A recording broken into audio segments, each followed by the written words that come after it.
বাসর ঘরের বাতি নিভাইয়া আমি বন্ধ ঘরে অন্ধকারে যাব মরিয়া। তোমাদের মনে যদি কারোর আঘাত দিয়ে থাকি তাহলে হাত জোর করে আমরা দুজনেই ক্ষমা চাইছি তোমাদের কাছে। না না, তোমাদের ক্ষমা চাইতে হবে না। তোমাদের ক্ষমা চাওয়া দেখে আমার পুরো সারা শরীর জ্বলে যাচ্ছে। আজকে তোমাদের সবার যা মনের আশা ছিল তাই পূরণ হলো। আজকে তোমাদের জন্য আমার বড় আমাকে ছেড়ে দিয়ে চলে গেছে। চাপ বাড়া, শুরুর আগে সব শেষ হয়ে গেল। তাহলে তোদের নিয়ে আর ভিডিও বানানো যাবে না। বর চলে গেছে, যদি খেপে দেবার কেস মিস করে দেয়। আমি কারোর দিকে ভয় পাই না, যে যত বড় বালি হোক।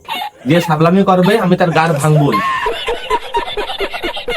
তো গুরুজনেরা আর আমার ছোট্ট ছোট্ট ভাই বোনেরা, এই ভিডিওটি তোমাদের জন্য নয়, তোমরা ভিডিওটি স্কিপ করে দাও।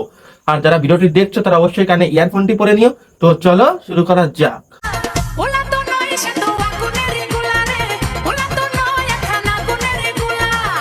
আমরা আসলেই বিয়ে করিনি।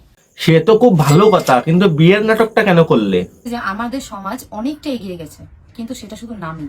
বাট সমকামীদের ভালোবাসা কিন্তু আজও আমাদের সমাজে স্বীকৃতি পায়নি। একটা ছোট সোশ্যাল এক্সপেরিমেন্ট করাটা দরকার, আর সেটার জন্যই আমরা দুজন মিলে এই উদ্যোগটা নিই। তাই নিজেদেরকে এগোনোর জন্য সোশ্যাল মিডিয়ায় ফুল সজ্জা শুরু করে দিলে? আমার বুক কাঁপে যে দুরু দুরু মনে লাগে ভয়, জানি না তো আজ নিশিতে কি জানি কি হয়। বাহ দিদি, বাহ দিদি, স্যালুট। নমস্কার, আমি তানিয়া। নমস্কার, আমি অমৃতা। নমস্কার দিদি, আমি দিজু। তোমাদের গার ভাঙবো এখন। এবার কি বিয়েটা করবি সত্যি সত্যি? रहा नहीं जाता। হ্যাঁ, বিয়ে তো করবেই। বিয়ের কথা শুনেই তো বেরিয়ে গেছে। বেশি আলবাল বকলে না কানের গোড়া একটা থাবড়া মারবো। আরে জিভ বেরিয়ে যাবার কথা বললাম। তোমাদের কি মাইন্ড? এবার কি বিয়েটা করবি সত্যি সত্যি?